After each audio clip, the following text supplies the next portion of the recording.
And then the second part, and again, this Aqeedah is a whole course and there's no time to discuss the Aqeedah, so I'm just giving the surface initial part. Fix the belief. Understand who your Lord is. And then after that, do proper deeds. Things that Allah and His Prophet taught you that are designed to make your life good. I researched depression, and currently it's one of the big killers in the world. More than 1 million people per year die due to suicide, due to sadness and depression. It's huge. It's a calamity. And they are looking at ways, where is happiness? Where is the answer? So in that research, I want to spend a few minutes with you, moments with you, and give some practical steps, if I may. And Islam is not a religion against practicality. If it works, it works. It is part of good deeds.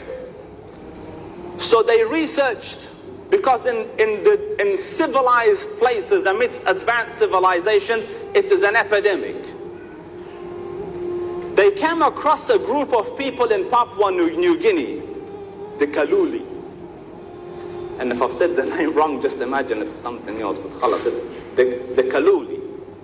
They're a very primitive tribe in Papua New Guinea. Now, a person by the name of Edward Shefflin worked with them for more than a decade. And in questioning, he was excessively questioning and trying to find depression inside these people. And amidst the 2,000 he interviewed, he couldn't find depression. They are a primitive Aboriginal people. And I want to point here, the Aboriginals, they have a very pure belief. You know, when the Aboriginals of Ireland, and according to one of the stories, you know how they have story time and stuff, one of them, they believe in a god called Aknatu.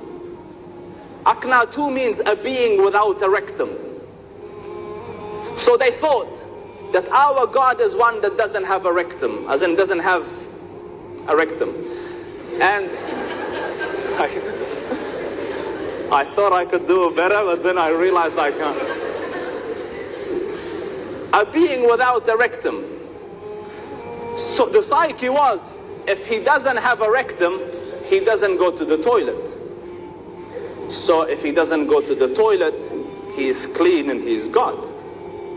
So when the other faiths came, like imagine, you know, when the missionaries came, they used to ask them, believe in their God, or, you know, believe in Jesus or something like that. So the Aboriginals used to ask, is he Aknatu?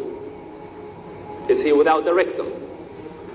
So they used to say, no. So you say, nah, can't be God. You see, their belief was very pristine, simple, but they believed in that one God who was not like man, who didn't have these desires and, you know, the needs and so on and so forth. So those people, the Kaluli, only one case bordering depression is found, nothing tangible. The rest of them, it's non-existent in them. So researchers studied their way of life, and from that took 4 or 5 or 6 points, practical steps that could help overcome this issue. I want to use the steps and link them with our religion and give them to you, and inshallah you should be fine after this. All right? The first one, the Kaluli people are an Aboriginal people, so they're hunter-gatherers essentially. Which means most of the day they're out about trying to gather food, hunt animals, you know, harvest and so on, to bring food, you know, for that night. So on average, they are physically active for about an intense 4 hours a day. Even at old age, they still look like very professional athletes. There's no fat slobby thing, and they're not out of shape. Their face is not like it hasn't seen the sun in a couple of decades. Do you understand? They're very active and so on. So from that they deduced that exercise is key. So they researched and they found that if you exercise, and understand exercise by itself is very unnatural. Like when you are on a treadmill in Anytime Fitness Mirabuka, I figured I advertise. So when you're on the treadmill, your head knows that I'm not going anywhere. You're running, you know I'm not going anywhere. So it's a bit depressing. But those people and the actual people, they are physical because they're doing things, so it's productive. So it's important to make your exercise have a productive element in it. So for this is free advice. Other people will probably charge you for this. But for half an hour a day, not a day, half an hour, 3 times a week, walk really fast for half an hour. Like you're missing a bus and you're walking after it. Yeah? So for half an hour, 3 times a week. And walk with someone. Serious, walk with if you're a sister with a sister, or if you're brother with a brother, or if you're husband and wife together. Go walk, and that way you chat. It's a social thing, and at the same time, there's physical work in it. And what that does, trust me, exercise, if I could put the benefits of exercise in a pill and give it to you, you'd spend a lot of money for that pill. The benefits are huge. The body changes from loser mentality to basically winner mentality. All the feel-good chemicals are released. The circuits reattach. It's awesome. So for 30 minutes, 3 times a day, and this is one of our problems in our time, everyone's just sitting. You're just sitting. It's either sitting in front of a screen, or you're sitting in a car, or you're sitting on a desk. You're not doing much. So get up and get busy. Half an hour, 3 times a week. The results show fantastic improvements, drop in depression, and all the positive chemicals and hormones are developed in the body. And as Muslims, especially if you live, near a mosque, why not walk there for Fajr? Walk there for Fajr with your family, and it will be and you actually going somewhere it's productive. Walk there when you come back for Maghrib or something like that. But 3 times a week, just say I'm walking to the masjid. And having said that, I'm conscious that Australia is a big place, so if you live very far away from the masjid, probably won't work for you. Yeah, because I don't want mothers calling me, Ustadh, the son's still walking to the masjid, and it's been a long time. There's no trace of depression left in it. So walk for half an hour and 3 times a week. Trust me, the results are huge. Secondly, we are social creatures. And with modernization and with civilization, the curse of loneliness has come. So even when you sit on a dinner table, have you noticed everyone's on their phone? It's so sad. Serious. So everyone's become lonely and stuck to their own little screens and their own little walls. Yet for 1,800 million years, we were very social. We were hunter-gatherers. So what you need to do is constructively socialize. It does wonders for the head. Because understand, those that have us or going towards depression, their first inclination is to be alone in a corner in a dark. That just feeds them more. Pull them out, or pull yourselves out, and go to a place of positive socialization. What's a good place to socialize with really good people?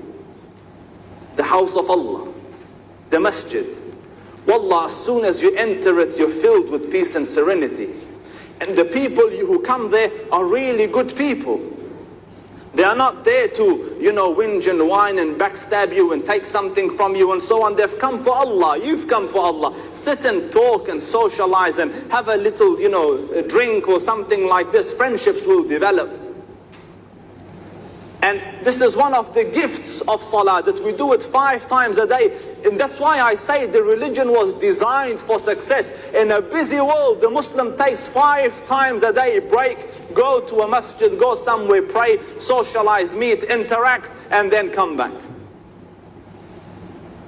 So constructive socializing is very important.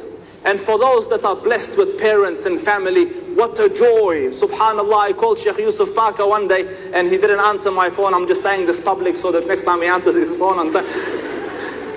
So I asked him, I said, Sheikh, no, he texted back and he said, I was having breakfast with mum. So I said, what a blessing that a mum is around and a dad is around, that you can go and sit at their feet and eat with them and talk to them, and at night before you sleep they're there, and it's such a joy, family. So celebrate it. Forget these screens. Deal with people. And these screens are changing the psyches of people. I meet a kid, the shyest kid in the universe. I don't mean a kid, I teach, so all, high school students. So shyest person in the world. Then you see him online, he's king. Serious. You see the pictures they take, it's...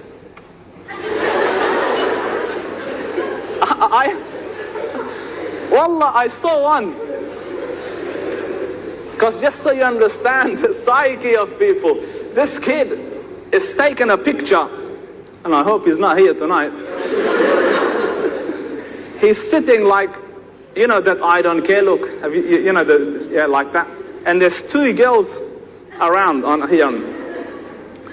So he's written on his, profile, girls are chasing me and I don't care and stuff like that. So I looked at the picture and one is his sister and one is his cousin, but people don't know.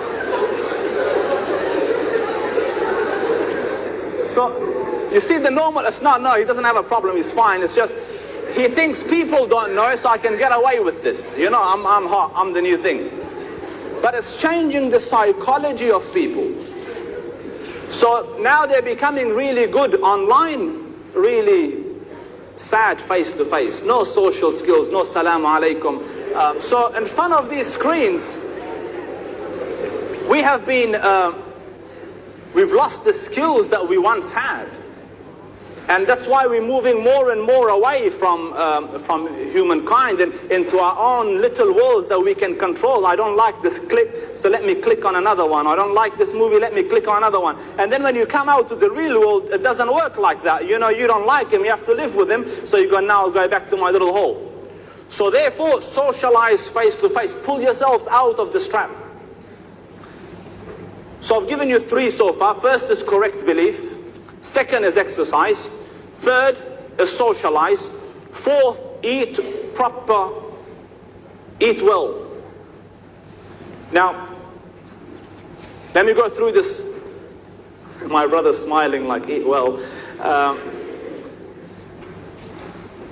60% of the dry weight of the brain is fat. 60%, if you were to get your head and dry it and weigh it, the brain, it's 60% of it's fat. So we have ample amount of fat that the body seems to make, but there are 2 types that it doesn't make. They're called the essential fats. If anyone knows this better than me, just pretend I know it more than you, okay? There's 2 types of fats that the body doesn't make. They're called essential fats, and they're basically the omega-3s and the omega-6s. That the body doesn't make. That is based on your intake, what you eat. Now, the omega-6s are inflammatory fats, like they make things inflame or grow bigger. So, and an inflamed head is a depressed head. Like if the brain is at inflamed level, it's depressed.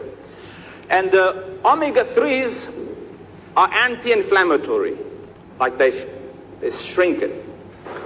So the ratio these days, the omega-6s come from grains and animals that eat grains. And the omega-3s come from grass and the animals that eat grass. The problem nowadays is even the animals are fed grains. So we have an overdose of the omega-6s. Everything is at inflamed level, your joints, your head, your brain, and all the rest of it.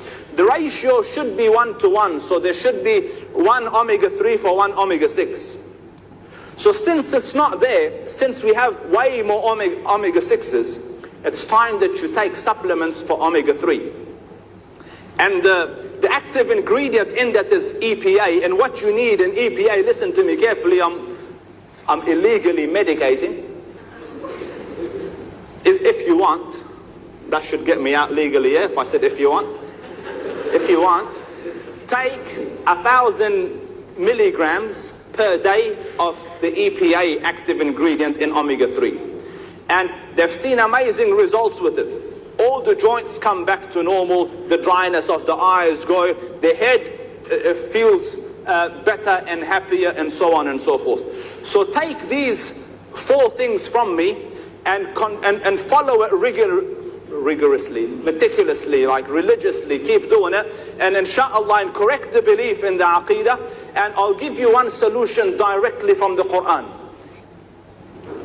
This is what Allah instructed His Prophet when he was feeling down. He said, وَلَقَدْ نَعْلَمُ أَنَّكَ يَضِيقُ صَدْرَكَ بِمَا يَقُولُونَ. We understand that you feel congested, your heart feels squeezed up based on the utterances of the people. You know what people are saying? فَسَبِّحْ بِحَمْدِ رَبِّكَ وَكُمْ مِنَ السَّاجِدِينَ. Then say, Subhan Rabbi al-A'la, Subhan Rabbi al-Azim, and increase in your sajda. And subhanallah, I think everyone here can say in sajda you find what you do not find outside sajda. So much so that they medicate suicidal people to excessive, face on the floor type thing, just, do the sajda. So get into sajda and glorify your Lord. The heart will find who it's seeking. And the more you glorify, the cleaner the heart will come, the healthier the heart will come. Exercise, eat right, socialize well. May Allah Rabbul Izzah cure you and guide you and bless you.